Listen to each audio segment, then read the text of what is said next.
The Door to Fear. In a small sleepy town, nestled deep in a valley, there stood an old forgotten house. The kind of house that children dared each other to approach, but never did. Its peeling paint and sagging roof whispered stories of abandonment, but it was the door that held the real secret. It was a heavy, oak door, marked with strange symbols carved into its surface.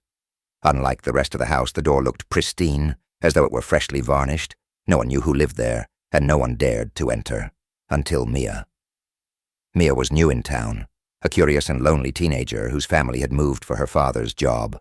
One crisp autumn evening, as the sun dipped below the horizon and the town was bathed in shadow, Mia found herself wandering near the house. Something about the door drew her in. A low hum, almost imperceptible, thrummed in her chest. Compelled, she stepped onto the creaking porch.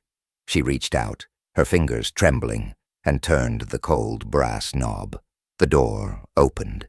Behind it was no dusty interior or cobwebbed furniture. Instead, there was darkness, impossibly deep, swirling darkness that seemed alive. As Mia stood frozen, a voice whispered, soft but chilling, "Enter and face what you fear most." Mia hesitated, her breath catching in her throat. Then, as if the darkness itself reached out, she was pulled inside. Hash, hash, hash.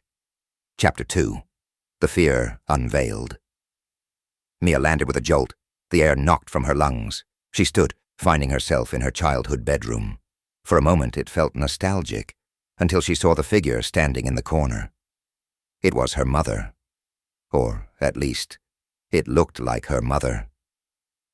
Her face was pale, her eyes hollow, and her mouth stretched into an unnatural toothy grin. "Mia," the figure crooned, stepping forward. "Why did you let me die?" Mia's heart pounded. Her mother had died years ago in a car accident, something Mia blamed herself for. She stumbled backward, her throat dry. "This isn't real," she cried.